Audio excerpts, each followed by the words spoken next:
everyone, Rascal here. And Mama, welcome to our channel and our podcast. Today we're covering the new anime released this year called Buddy Daddies. Yes, and this short series follows two assassins who take care of a little girl. Yes, that is the premise. Yes. Together after they accidentally take out her father. And now these two must keep their secret lives away from her as they try to raise her. So why does this sound so familiar?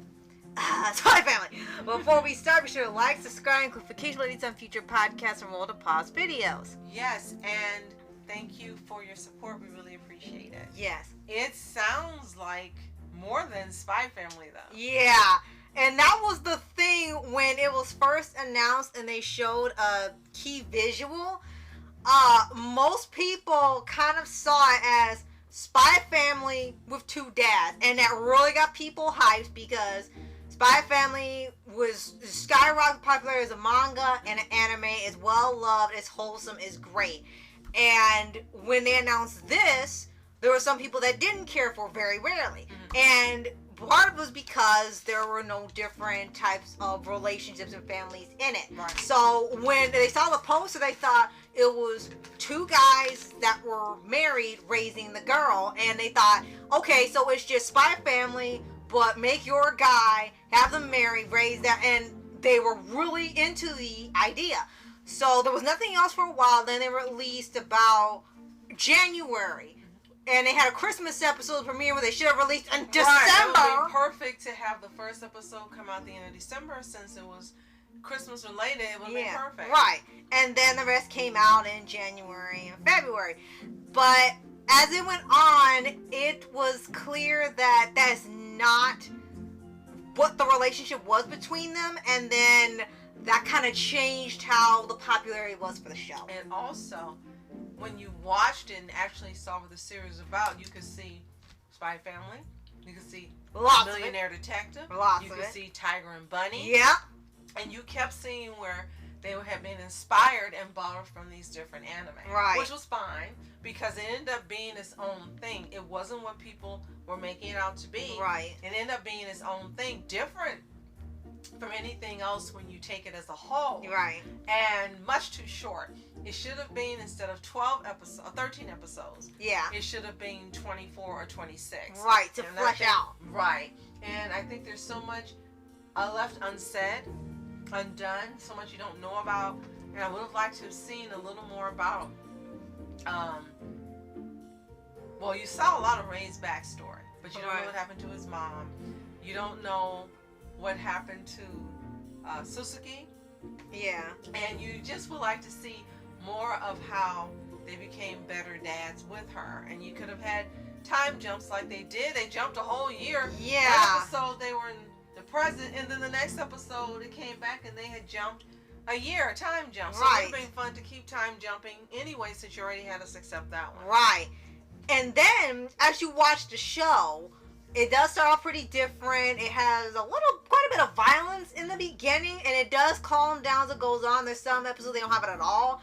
But that first episode, they don't really shy away from showing people getting taken out on screen in the head. So if you're a little sensitive to that, that's a heads up. Right. And then you could see almost every episode there was a Spy Family reference. The name of the song, the way Miri acts, she likes bananas instead of peanuts. She's always happy and excited. You know, they've done everything but give her Bond. That's it. That's the only thing they do is give her a dog. Right. But they really almost did so much. Just be lucky that they didn't do enough to get sued. Like Ryuji, how they've not gotten sued yet?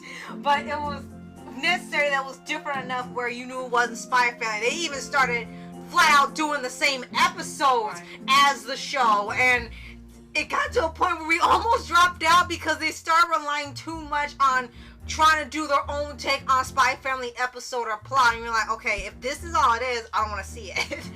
But it did become something different later on. about episode 5 and 6. Yeah. Halfway through. And then they had a flashback episode, I think it was episode 8. Yeah. And we were like, but the series is so short, they could have used that episode to tell us more stories. Right. So that was not a good decision. Right. I was like, we're going to have a recap now of anything. And that's why we thought it was going to be a longer season. Like, oh, you're recapping. That means it's going to be longer than 12 or 13 episodes. Nope. No, like, okay, I guess they kind of just wanted everything done in one go. Now, one of the best things that did happen was the English voice casting for this. Mm-hmm. And you had David Matranga as Ray, yes, and Langdon, Langdon McDonald, thank you. Okay. Langdon McDonald as Sasuke. Yeah. And I hope I got his name right because I kept thinking it was everything but that. So if it's not right, correct me in the comments below. Right. But they did great casting, the English voice cast. We began watching it in sub. Yeah. And then we checked out the dub because I just wanted to hear what David Matranga sounded like. Right. Yes, he sounded just as fantastic as I thought he would, and so did Langdon. Yeah. So this was one time they got the voice casting right for the English version. Right. They were perfect. They couldn't have casted any better. Right. And aside from this, as far as its popularity, right now it has its own little fandom. Even after they found out it wasn't the type of family they thought it was going to be, it still became a show they ended up enjoying anyway. For the ones who didn't just drop out after that, they still watched and enjoyed it, and we saw some tweets about it every now and then. Now, as far as popularity, it looks like Crunchyroll, aside from the set of new anime they had for the year, it looked like they were really betting on Buddy Daddies to be the hit because of what people were perceiving it as in the beginning. Blue Lock was a huge hit, not just because of it premiering with the World Cup, but because it was a really intense sports anime that was unlike anything else out there. It's not a copy of anything. Sure. And High Card, they didn't even bother telling you about it until it was time for it to air. They put up a trailer, so the first episode was out, and then they quit paying attention to it altogether. Buddy Daddies kept getting attention over and over and over. They really pushed that, told you about DVDs, merchandise, everything.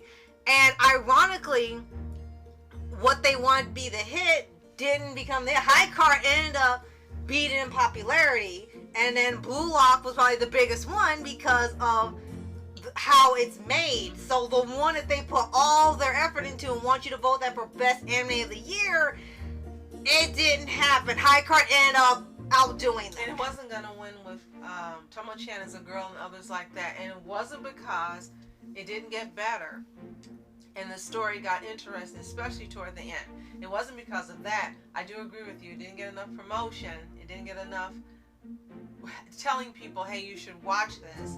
And it was something different than people were making out to be, which counted against it for those people. Right. But I'm really glad that we stuck with watching it because it ended up having a very satisfying ending. Again, I just wish it had run 24 or 26 episodes. Right. So we could have seen more of how it got to that happy ending. Right. And we were really, really grateful it had a happy ending.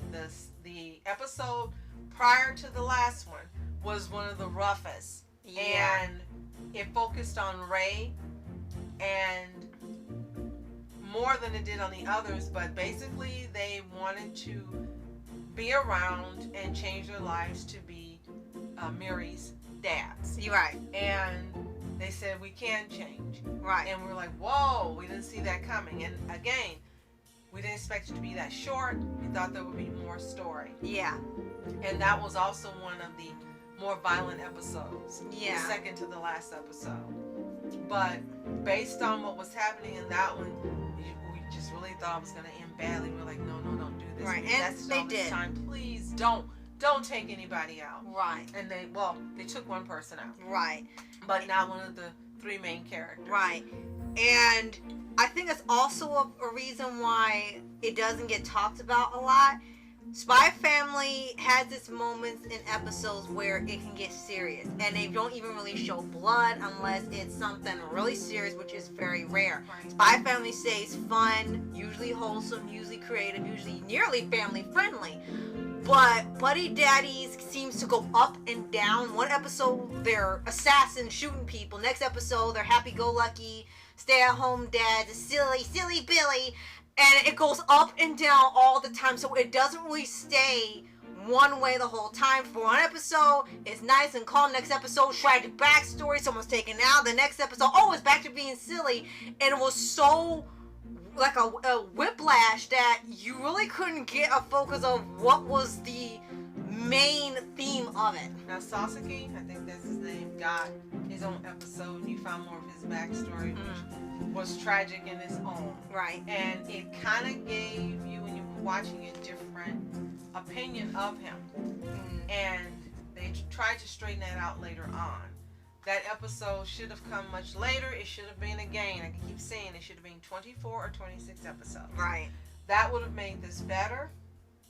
And it being a one-shot, it should have had that many episodes to really fill it out and give you more of a story. Now, if you haven't seen Buddy Daddies, we do actually recommend that you watch it. Yeah. As we mentioned, it's a little rough in the beginning, very violent in the beginning. You see how they get married. You see how she changes their lives. You get more of each of their backstories. And you find out Ray is just more than a character people find hot. His backstory is actually the more complex and the more interesting. And it sounds like they almost wanted to make the show about him and have him be the lead, but they already established that the other one was. And you find out how they became friends, how they became buddies, not only working together but also as roommates. And you find out how they end up keeping married. Right. And how it ends up with daughter daddies at the end with a happy ending. Right. So if you've seen Buddy Daddies, let us know in the comments below. Do you love it? Do you hate it? Was it meant? We really want to know what you think. If you haven't seen it, it's available exclusively on Crunchyroll. Unfortunately, it's only 12 or 13. I think it's 12. It's only 12 episodes, so you can get through it really quickly. It's going to be a happy ending that you'll really love, but it's going to be unsatisfying that you didn't get to learn more about the characters. Right. And that season didn't get more episodes that it really needed. Right. But whether you watch it subbed or dubbed, you're going to be satisfied. And if you watch it again dubbed, then you'll get to hear David Matranga and Landon McDonald do a fantastic job. Right. And if you haven't already, subscribe for updates, weekly videos, and your favorite anime series, animated shows, and all things animation. Absolutely. And thank you so much for your support and watching our videos. We really appreciate you. And if you want us to check out your favorite anime, let us know in the comments below. If we're not already subscribed to you, let us know that as well, and we'll check out your channel. Right. So thank you so much for watching. I'm Mask Entertainment. And I'm Mom Entertainment. Have a fantastic day. Peace. So